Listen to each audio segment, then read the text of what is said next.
We love you guys so much. It's been such a good day with such good vibrations. It feels like a family, and I just want to thank you from the bottom of my heart. Without further ado, we're going to introduce our very special guest for the conference. This guy is amazing. He's a living legend. What's great about him is he's very accessible. He's a normal, down-to-earth guy. And what's also great about him is he loves cannabis, and he loves the cannabis industry, and he loves pushing cannabis policy forward. He will be interviewed by our host, Ngaio Belam, today. Please give a warm Berlin welcome for Jim Belushi, everybody. Yeah, come on, give it up, y'all. Thank you. How you doing, man? Is this your first time in Berlin? No, it's not. No? These are very pretty. Thank you. I picked them out myself. Did you pick I did these all out? the flower arranging. I mean, I did the interior design. I will not sit at the table without a fine flower arrangement. We read your contract. Well, but there's no room for coffee. You got any coffee? No, I want the Montreal guy to bring me my coffee. Bring him some coffee. Weed and coffee, of course, the smart man's 8-ball. There you go. There, look at that. There you go. Photograph that. It's fantastic. See, this is my friend from Montreal. I travel with him. He brings me coffee whenever I need it. The best coffee service comes from Montreal. Do I owe you for that? How much? You sure, man? I mean, I got cannabis dollars, which is only a few, but... All right, my friend. Now you have coffee, you have a I got pretzel. coffee, I got flowers. You're set. Jamie is here so I can start. Fantastic. So you said you've been to Berlin before? Yes, I was. I've been to Berlin. I shot a movie with Roman Polanski here. Oh, Jesus. And they doubled Martha's Vineyard, actually. Berlin doubled as Martha's Vineyard. Because whenever I think Martha's Vineyard, I think Berlin. Yeah, all the time. They did a very great similar weather. Great job. I got to work here 2 weeks with him and Okay. some really great actors. Did you get to explore anything? You see anything cool? Or? We walked and saw some really cool art. I actually bought a piece of art here that's hanging in my house right now. Wow. Ate a lot of food and shot the movie. I mean, when you're working on a movie, you're working on No, you just show up. You got your call time's 9 o'clock. The movie is called Ghost Rider. Ghost Rider with Ewan McGregor. Oh, yes, of course. He's cool. He's super cool. Did you ever think when you were growing up in Wheaton, Illinois, as a young Albanian, did you ever think you would be performing in Berlin, let alone discussing weed in Berlin? Man, I was just trying to meet girls. That's all I thought about. You're just trying to meet girls? I didn't think about Berlin at all. That's all I was trying to do in high school. Look at that face right there in the middle there. That's a guy. That's a lady killer right there. Oh. Oh, you're showing pictures. Yeah, see, I didn't, I couldn't get a lot of girls looking like that. Is that why you majored in theater? That's my son, and that's John. That's your son? Yeah, that's my dad. Who's the guy in the back? That's your coffee guy? He's from Montreal. Yeah. It was my first Montreal coffee man. A long line of Montreal coffee guys. Oh, cool. You got all this stuff. Yeah. Yeah, no, it's just for me and you to look at. They don't get to see. Yes, of course. Would you like to see another one? There you go. Isn't that cute? Where the fuck did you find that? Fuck if I know, dude. We have a team. They put things together. Marion. And John and Mary. Now, was your whole family funny all the time? Your dad funny? Your mom funny? Well, comedy. Comedy's not bred from funny. Comedy's bred from low self-esteem, from drama, high self-confidence, low self-esteem. you're a funny person. My mom was funny. My dad was very funny in a character way. You'd watch him talk and you'd laugh, and he would always go, "What are you laughing at?" He never understood why he was funny, but it's just his manner was charming and cute. But it was funny to you. That's interesting. There's three of you there. Oh, no. Oh, wrong button. Sorry. I'm new to technology. There's the whole family. There's your grandma. She looks very humorous. She did not like having her picture taken. Oh, look at that. My little brother, Billy. Man, that's I didn't know we were doing a personal bio here. this is your life. Yeah, this is like there's no pot in these pictures. Did you how old were you the first time you smoked pot? Was it the 70s? Was it the 80s? Were you Yeah, I was like 13. 13 I got arrested twice. for smoking weed? Yeah, in Wheaton, Illinois. Yeah, Wheaton, Illinois, the all-American city. Were they very strict with you? Did they slap you on the wrist? My dad moved us out of Humboldt Park, west side of Chicago, to the suburbs because he didn't want us to be in gangs. And so we went to the lily whitest, evangelist, all-American city town, and I became the crime rate. You were the gang. I was the statistics. Jim, one-man gang, got Belushi. their promotions from. So yeah, I got busted for everything. You're the walking those quota. cops hated me so much that I had a job delivering pizzas, and they'd pull me over and go, "Come on, man, I'm just trying to make some money, man." I know the feeling. Yeah, right. Yeah. All right. So we go from there. There's your sister. You guys lead the league in plaid clothing, by the way. It's like a Sears catalog. Okay, we'll go. And then the 80s, you go to there you go. Second City, Chicago. You join the cast for Sexual Perversity Amongst the Buffalo. Now, you were also in About Last Night, right, with Rob Lowe? You ever see that movie? It's an adaptation of the David Mamet play from the Steppenwolf Theater, Sexual Perversity in Chicago. Whoa, back up. You're talking too is that fast. Wrong? You're talking too fast. I'll go Slow slower. down. I get excited. I know, man. I know. I'm so excited that you're excited. It makes me feel excited. But slow down for a second. All right. Sexual Perversity in Chicago Yes. is a David Mamet play. Yes. Sexual Perversity Among the Buffalo is a Second City satirical review. Okay. Sexual Perversity in Chicago, I did in Chicago. That became About Last Night, the movie. Aha. They did Denise DeClue and Tim Kazarisi did a beautiful adaptation of that play into a movie directed by Ed Zwick, Rob Lowe, who's terrific in it, Demi Moore. And that's the movie that changed my career. That's the one that changed your career. Wow, that one. It wasn't 1978's Who's Watching Kids. I don't even know where we got that. It wasn't Saturday Night Live. How was the Venice Film Festival? Venice Film Festival? It says you were here at the Venice Film Festival, International Film Festival, 1982. It's 1982. It's 40 fucking years ago. What are we talking about this shit for? We're talking about... Hey, man. What the fuck? How was the weed in They Venice? don't want to fucking hear about... they want to hear about, Maybe they want to see your famous turn in Trading Places. Yeah, but you can't even see my face. I mean, they're going to be anybody. I mean, people remember me for that role. It's like, what the fuck? Like, look at that. You can't even see who it is. They can see the passion Oh, come on. and the motivation in your eyes. I think your character was top notch in that. Oh, yeah. That was great. That was a fucking hot costume. Look at that thing. Okay, There we let's go. get to There's it. some There you weed. go. Is that better? Weed. How'd you come about? Let's hear it for weed, everybody. How did you come about? Weed. Weed.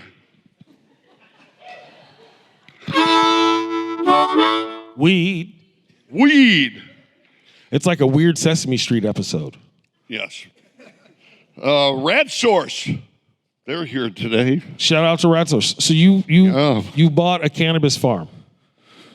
No, I created a cannabis farm out of a farm. I bought a place in Oregon along the Rogue River. Okay. And little did I know that it was in the middle of the banana belt, which is the perfect growing conditions for outdoor weed. They grow great weed in Southern Oregon. Yeah. 292 days of sun. Yeah. I pull the water from the river, which, the pH fluctuates between about, 6 and once in a while 7.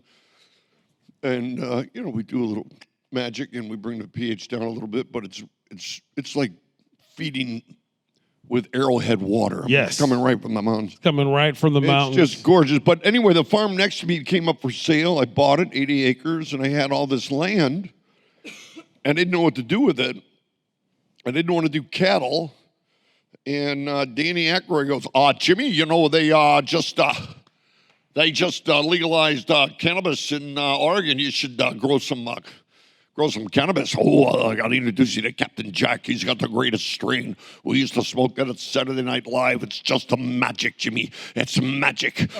Ideas come from the sky, and you put them on the paper in that Captain Jack Afghani strain. It's right. You should grow the Captain Jack. It's like, all right. So that was the start of it. How much were you like? It seems like Dan Aykroyd is a bit of a connoisseur. He knows the Captain Jack. He knows this and that. Did you know a lot about different cannabis strains, or were you somewhat of an expert, or were you just like weed is weed? No, I was an idiot. You were an idiot. Yeah, a savant. No, I was just an actor, singer, dancer, actor, coffee drinker. If it's a guy from Montreal, well, that's cool. But what happened was that. So it was fresh for me. Mm-hmm. So the beauty of it was I started with this plant, just me and this girl. And I don't know you and you don't know me.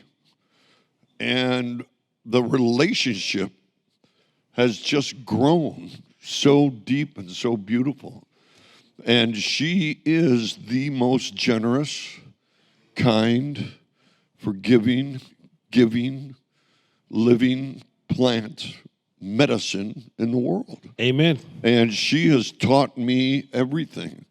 I work her, I grow her, I plant her, I feed her, I make the soil at 64 degrees so the micronutrients can go up into the roots a little better. You know, I make sure there's 1,100 looms and the lights in the greenhouse. You know, if it drops down to 750, those lights go up and make it back up to 1,100. I mean, it was I am working this girl because she's given me so much personally that the TV show was called Growing Belushi, and it really was about me growing as a person. It wasn't just about me growing a plant. The relationship, the husband and wife in this was me and the plant. So would you say growing weed has helped you in your interpersonal relationships with people as well? Or oh, yeah, I just got divorced, so it probably helped at the end. In the end, I mean, it was a trauma. I was like, yeah, baby, whatever. Yeah, whatever you want. Yeah, whatever. Go ahead, baby. Go ahead. Go find yourself. Yeah, we're all looking for happiness. Yeah, go on, baby. Go on. No, I didn't do that at all. It's helped me spiritually, absolutely. It's opened many, perception doors. I think that's something. Doors of perception. And I think that's cool. And I think that's also something that we kind of forget about sometimes in conferences like this or meetings like this when it's all business. We have to remember that the plan is somewhat magical and it will help you with a lot of different things, even though you can't always explain it. And I've said this in interviews before, but I'm a magic chaser. When I played football and I got that tackle, that was magic. Yeah. And then when I got on stage the first time in high school and I got that first laugh, that moment during a laugh, there's an adrenal thing that happens. There's a moment of suspension where you are totally in your body. I was like, oh, this is magic. Mm-hmm. And so I chase those moments. And I find it in music with the Blues Brothers. I found it in According to Jim. It was magic all the time between me and those characters. The laughs we would get, the joy. And cannabis is the only other business that I've been in where it's filled with magic. And I chase the magic. And I try to capture it in that TV show. But there's also, it's moving into, psilocybin, San Pedro, ayahuasca, iboga, all those. It's moving. The magic is moving. The medicine is leading us to new understandings in the world and of self. So that's where I'm at. I'm here for it. I think we have. Deep here's the trailer. In the marijuana fields of Oregon lives a legend with a plan for world domination. He is Jim Belushi. How you doing? And he's back. Look at me, man. I look like Winnie the Pooh. With high hopes. We are going to take our love to Blues Brothers across this nation. I don't think we stop here. Albania! Prime Minister wants to hear a point of view on cannabis. I want you to be a pioneer here. I'm ready. And high drama. We've got to find out the answer to this fire. Could be arson. Could have been organized crime element. The drama's never too much for me. I can take all the drama. I'm lost. I'm on fire. I'm exploding. Oh, by the way, I got divorced. Growing Belushi. New season Wednesday, April 5th at 9 on Discovery. That is awesome. Yeah, I like that. That was fucking cool, man. That was a good trailer. Yeah, it's on the Discovery Channel. Let me ask, was it your idea for the show? Did somebody approach you? Yeah. Why did you want to do a show about the trials and tribulations of a Well, I'm cannabis getting farm? tired of I've been in this acting thing for a long time and I've been killed. I've killed people. I've done comedies. I've done action in films and movies, not literally. Okay. I've been on Broadway. I've sang on Broadway. I've done drama on Broadway. I've done comedies. I've done all kinds of stuff. So I've done every medium, and this reality medium, it really taking hold in LA. And actors are always saying, "Oh no, reality." And I was like, I don't know, man. This gives me a chance to improvise, which is my training as an actor. Mm-hmm. So it's just so creative. I mean, like in the first season, we go down to Colombia to look for the Santa Marta gold. Did you find it? We found it.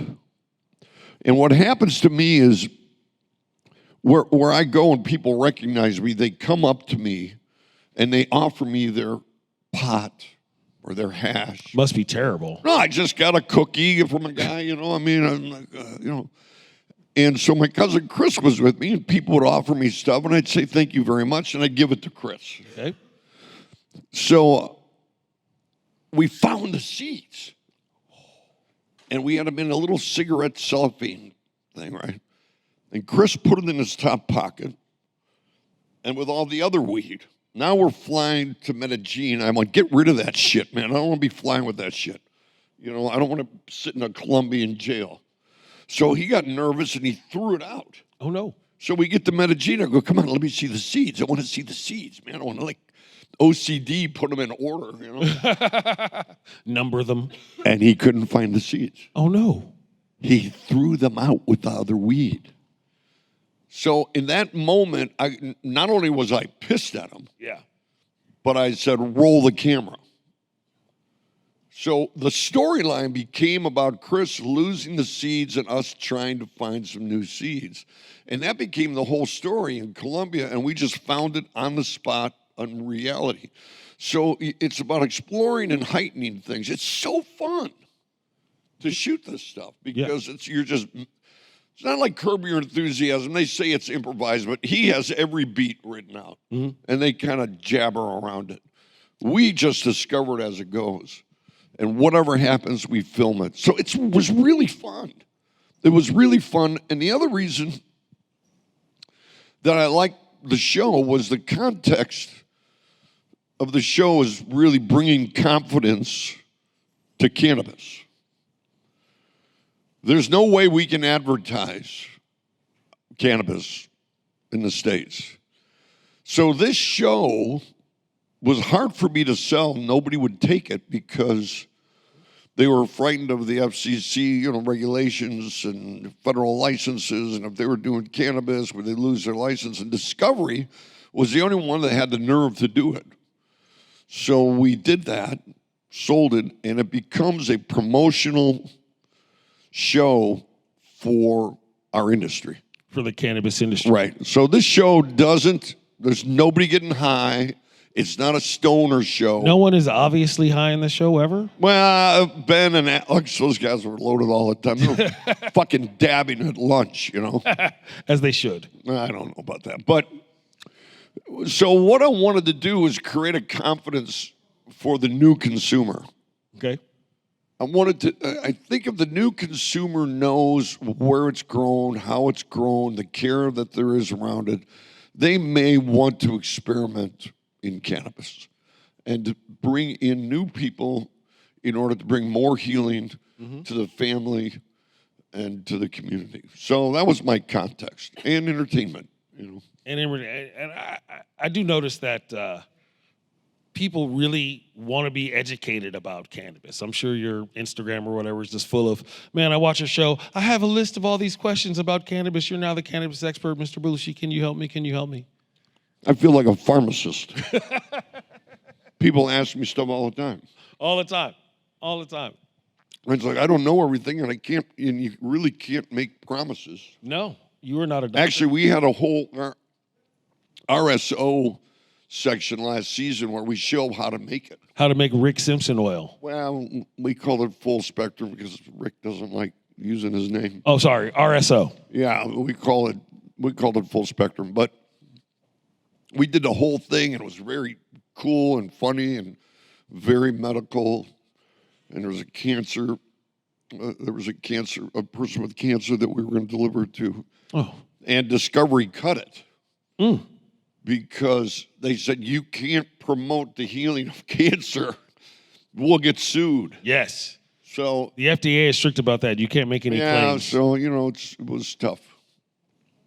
But you've seen people healed with cannabis. Do you know anyone who has a problem with cannabis?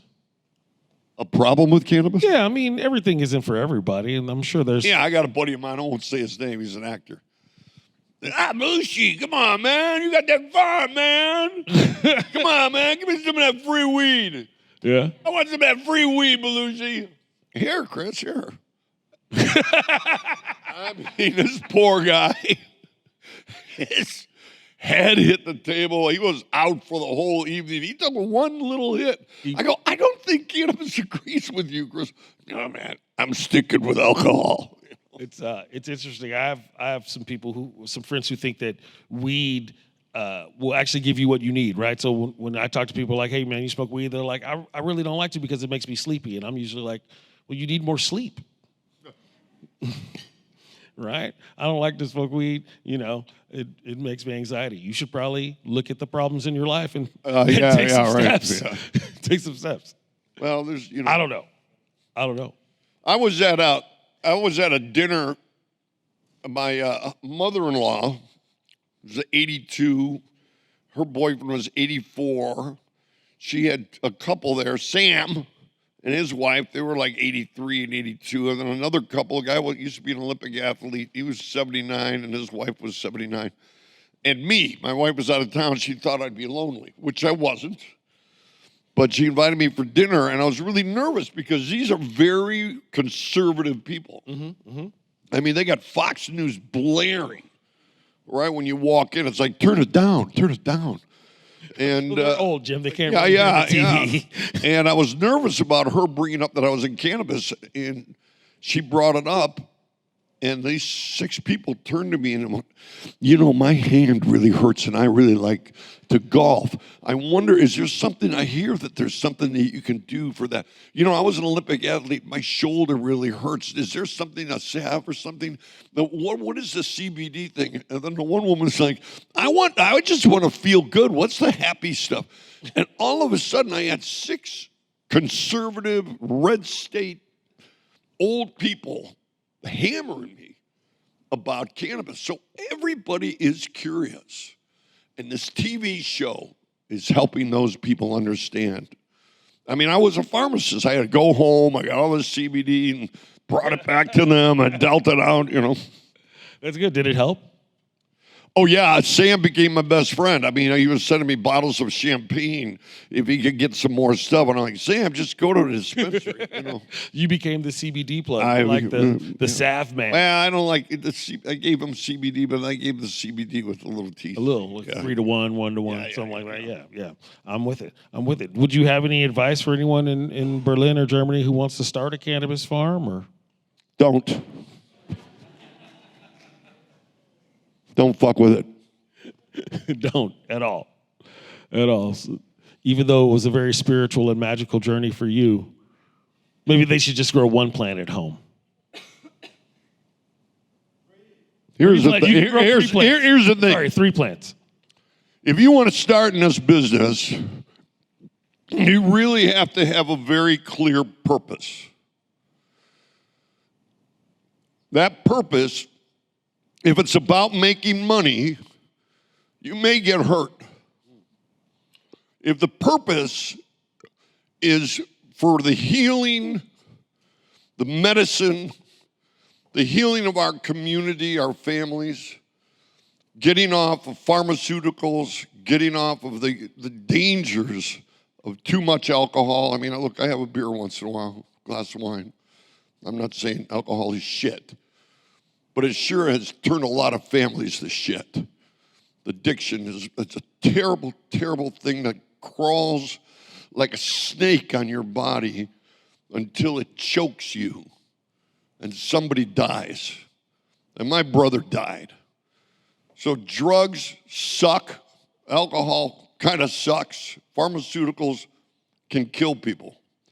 This plant is beautiful. It's beautiful. I'm an actor, and I realize my purpose as an actor is to make people feel good.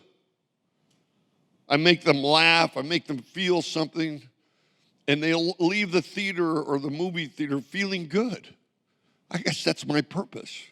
And so now I'm in cannabis. I'm like, why am I in cannabis? I go, oh, I know why. Because this makes people feel good. So if you have a purpose to make people feel good, to heal our community, you'll never lose.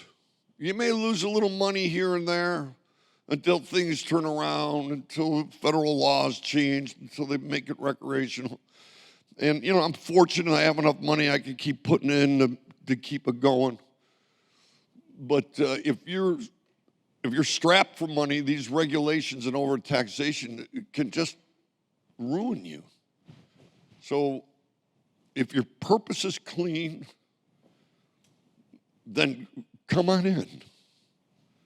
Come on in, because the world could really use this. Everybody needs medicine. Everybody needs medicine. Everybody is screaming inside, especially after the pandemic. The anxiety, the struggle, the screaming from PTSD, from whatever you got it from. Most of us can manage that scream. But how do we manage it? We drink, we'll take a pharmaceutical, we'll over-exercise, we'll gamble, we'll do all those little addictive things, big addictive things that will keep us calm. Managing the struggle, managing the screaming. Everybody knows somebody who's struggling. So why not try cannabis? Have 2.5 milligrams of an edible. Take a hit off a joint. Relax. Bring it down without hurting people and only helping. Hurt, never, help, ever. That's my saying. So I think cannabis can do that. And I think the reason I'm here is to keep promoting that idea. And you're here to do the same thing. This is not like a high school, school that I'm speaking to. You guys are all pros. You know what I'm talking about. I mean, I got a strain. I've told this story before, but I like this story because it really symbolizes what I'm talking about. I've got a strain. I was talking to you about a cherry pie.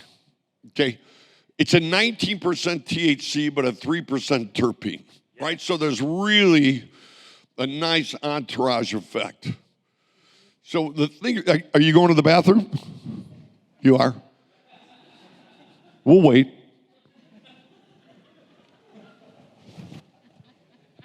Hurry up. You know, I've been in Paris, Portugal, and now Berlin. You know what they all have in common? All the bathrooms are downstairs. You got to go downstairs to bathrooms here. How do they pump all that sewage up to the street? Anyway, I lost track because this girl was going to go pee. Cherry pie. Thank you. Tall drink of water. Thank you. I brought them all the way from Chicago just for that moment. Thank you. Cherry pie. It's got this entourage effect that just chills you out. So I come downstairs at night, and my wife was at the bottom of the stairs that I'm no longer married to. And she said, are you hungry? And I said, yeah. She goes, you want to go out to eat? And I go, sure. She goes, what do you have a taste for? And I go, cheeseburgers. She goes, it's a little heavy for me, Jim. Anything else? So yeah, how about some sushi? Well, I had sushi with my mom last night. Anything else? I went, what the fuck are you asking me what I want to eat when you know damn well we're going to go where you want to go and we're going to eat what you want to eat? Why are you wasting my time? She's like, okay, Jim, okay, calm down. The next night, I take a hit of the cherry pie. I come down the stairs, and she's like, are you hungry? I go, yeah. She goes, where would you like to go to eat? I said, baby, we can go to Taco Bell as long as you're sitting across from me. Aww. And she's like, wow, aren't you charming? Am I? Cherry pie. It was the cherry pie. I call it the marriage counselor because this makes people feel, you smoke this cherry pie and everything your wife says is beautiful. So that's the weed that I want. We were talking earlier today. In one of the episodes, we go to Big Sur to get this Big Sur holy weed. This Big Sur holy weed that was grown in Big Sur, you know, right in the end of the 60s there. And you see footage of people who are smoking that weed. And you see them banging drums all night and dancing and partying. And I was like, yeah, that's the weed I want. I don't want the couch lock shit. You know, leave that for the teenagers. I want the stuff that makes you feel good. The problem is it's low THC, which is cool. It's cool to have a 16% THC as long as it has, 3 to 4% terpene values, which this old weed had.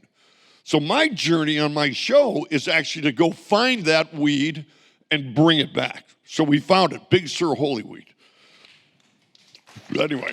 I love... Well, especially with the new consumer. We want to bring people in order for them to kind of get off their drugs, get off the alcohol, and still have something to manage the screaming. And if we want to bring them in, we can't bring them in with something that's going to put them on the couch and scare them. Do you want to talk about this trend toward high THC being an indicator of quality when you clearly know that it is not? I would like we all know that. I don't have to go through that, right? We all know that, right? Yeah, that's bullshit. Sure? Yeah, we all know the values of terpenes and the entourage effect, right? I think they've changed the name to the ensemble effect now. Ensemble. Yeah, I know, it's weird. It's not a strain, it's a cultivar. Yeah. It's not the entourage, it's an ensemble. It's not a joint. Not marijuana, it's cannabis. You're right. We're not getting high, we're medicating. I love that. Yeah, no, I'm with it all the way. I medicate in the morning. It's a wake and medicate. Funny. Anyway, sorry I went on my little speech. No, please do, continue. No, I got all excited.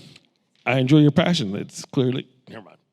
If you want to get into it, Do you mind taking a question or two, perhaps? Sure, questions. Anybody have a question? He says, do you have the munchies? No, I just like pretzels. Antoinette has a question.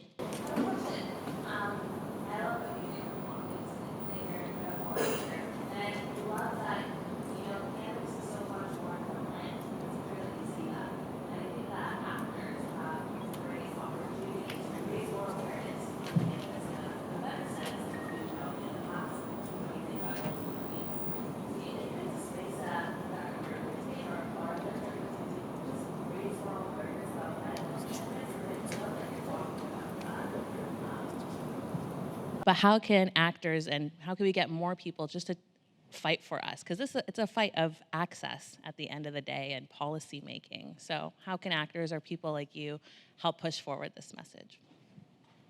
Well, I can't speak for other actors. They have to have the experience to bring them into a place where they feel, that they want to take a step forward. Guys like Woody Harrelson, and they're, doing great stuff. And, and listen, Snoop and Willie Nelson, they were the first guys, They were the ones with the balls that go out there and put their name on it. They laid on the barbed wire for the rest of us to go over. So I give them all the kudos in the world. I have great respect for them. But as far as actors, I don't know, man. I don't even hang out with actors. I barely can hang out with myself. I get sick of myself. I don't know. I just do what I can. I do what I can on the show. If there's a fourth season, I think I'm going to move it more into what is really happening in cannabis today, about the overregulation, the overtaxation. There's a whole kind of theme about Mr. B goes to Washington. I was going to go to Washington and pound on doors, and I got a fake thing where I might run for senator and all that kind of thing, to use it as a non-fictional narrative to what's going on in the world. So that's what I'm doing. It's the best I can do. And I love that. Thank you for doing what you're doing. No. And my last thing is, would you accept a cannabis suppository sample? Can I give you one later? I understand the suppository is very good in the medical world. I don't know much about it. I do know that some women that have MS, that have trouble with the breathing, that the suppository has been a great medical help to them. So I don't know that much about it. I don't know what's released and how many THC, and I don't know the filtration within the colon to the bloodstream. I know You could probably find out. Yeah, I just don't want to find out and find my ass on the street. I went to Berlin and all I got was a cannabis suppository. It needs to be on a T-shirt. But I understand it's really, there's a grow that we have in Illinois that before we took it over, they sold a ton of them to the medical dispensaries in Illinois. So it was healing a lot of people. Thank you. Does anybody else have a question? See, why did you wait till I walked all the way down? I was standing here looking around there. Oh, yeah. Yeah, I kind of wanted to turn that question around a little bit. So I have all this economic data and all these insights and surveys and stuff. How can we get you with the tools that you need to spread the word? So how can we help you to get the word out? Oh, I think it falls on me because the data is out there and the surveys are out there, and I pick up stuff and I spit it out. Like I was talking this morning, one stat that sticks in my mind is in Illinois. In Illinois, cannabis, they collected $478 million in taxes in cannabis in Illinois. And they also collected $270 million for alcohol in Illinois. There's a lot more bars and liquor stores than our dispensaries. So we are being punished.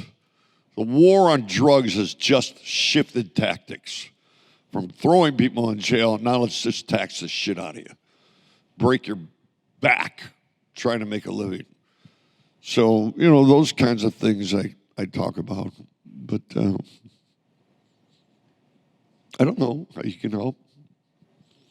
I mean, my friend Watch from his show. Montreal brings me coffee. You can bring me lunch. Or a suppository. Or a suppository. Sure. You want to play that? I don't know. I mean, it's just, there's just stats out there.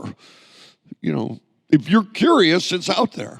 My job is to, with a TV show that is a national TV show that normal people watch, is to get accessible data data they can digest within a 30-second bite, something that'll Get them in. dramatic enough to catch them. Like, there's a difference between THC and CBD. You know, there's a terpene. You know, in the first season, I show them how to use a vape pen. You know, so simple things. I go. I was dating a girl after I got divorced. I was dating a girl she's 38. She went to college, and she smoked weed since she was 18, and she still bought from her dealer. I go, why don't you go to a dispensary? Oh, I don't know. I don't want to go in there. Why not? Well, I've never been in there. I mean, here's an intelligent woman that won't walk in a dispensary. So on the show, it's like, this is a dispensary. Look, pretty people, informed, packaging at the Apple Store. Come on in. You know, people are scared to go into a dispensary. So that's what I'm trying to do. I'm doing little things like that. You're like a cannabis primer. Primer. Yeah, cannabis primer. A primer. I think we have another video. You don't have to show that. Don't worry about it. Okay. You don't have to. How about that? What strain is that? That's the cherry pie. Hey! Love that cherry pie. You love the cherry pie. Yeah. Are you going to bring some to Germany next time you come? No, I can't get caught. Yeah, you can't say that to me out loud while cameras are running. I mean, I guess it would be a great publicity thing to get busted for pot in Germany. I mean, I guess we can make the national news. And while they're covering it, Jim Belushi was caught arrested in Berlin for carrying cherry pie. They call it the marriage console. It's only 19%. That would be a great move, right? That would actually be. Is that all cherry pie? No, those are all different strains. All different strains. How many different strains do you grow on the farm? Well, it shifts, but we have, mainly we keep 6, but now we found some really great strains that we're reintroducing. Oh, nice. Yeah, we got some lemon Vuitton. We got this that's really nuts, really lemony. I got the Santa Marta Gold. I got the Punta Rojos from Colombia. I just got this Big Sur Holy Weed, but it is in the beginnings of cultivating to get to the close. Are you a big pheno hunter? Do you like grow a bunch of them and then pick your? I did it once. I'll never do it again. It's a lot of work. Pheno hunting is a fucking drag because I'm a Gemini. I can't make up my mind. Fair enough. So it's like, well, I don't know. This one looks good. I don't know. That one looks good. I don't know. You make the decision. Yeah, hire a Virgo. Yeah. Hire a Virgo. Or a Capricorn. They'll fucking tell you what to do. Yeah. I said, yeah. There's 2 Capricorns like, here's my resume. I brought one just in case. I'm always Any prepared. other questions before we, the time is running out again. Well, we got about a minute and a half left. No? We just sit around and, one guy. And I appreciate that you're close. Yes, sir. I'm a completely new to the space kind of person from the investor side of the world, looking in to see where there are potential opportunities. Very impressed with the culture, the people, the People are nice, aren't they? shared passion, the interest. Yeah, it's a good community. Learned a ton about not just what different things are going on, but how people are really trying to collaborate to figure out how to get things deregulated and resolved and be able to actually take forward the great things they're trying to put out there, right, from all their different aspects. Would you ever consider maybe producing a show in Europe with a similar personality of yourself who's doing the fight for the European side of issues they have? Because here... Well, I was talking this morning about maybe there's an idea about opening a coffee shop in Amsterdam. Belushi's, right? And I thought, boom, that's season 4. I can break season 4 down into the Washington, aspect, and then that's my avenue. It's my in to Europe. So, but are you talking about a produced show here in Europe? Yeah. Oh no, I haven't thought about that. Struggles are so different here. Just from what I've heard here, the timeline between what's going on here in the States. Oh, sure. Well, I mean, it's an interesting. It's funny how everybody wants to give you more work. It's a discussion. I'd have to go deeper into it about the audience and who would buy it. I mean, the problem with buying a show, even selling my show in Europe, there's certain countries that are still, don't like cannabis. So it could be Broccoli. I think we're just about out of time. Oh, one more question. One more? But I'll talk to you about a TV show. Yeah. I'm going to continue about his question. Did you have any problem with regulation? Because we tried to do it in Israel, and we had a problem with regulation to talk about cannabis in the media. Yeah, he said nobody wanted to buy the show until Discover because Discovery. This show was a breakthrough show. I mean, they really had the confidence. I had a show. Part of the confidence was I paid for half of it.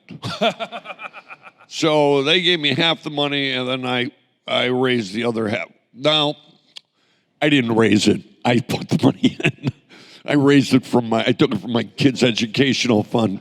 It's like, yeah, you don't need to go to school. So that helped mitigate their risk.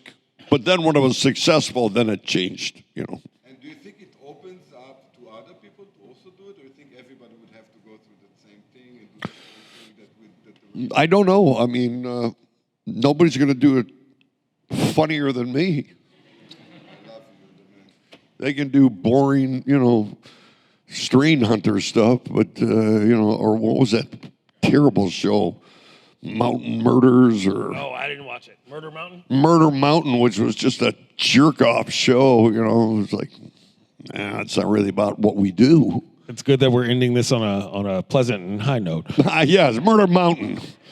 Thank you very much, everybody. We'll see you at the party tonight. Oh, yeah, tonight. Tonight. Come tonight. 9 o'clock in the showroom.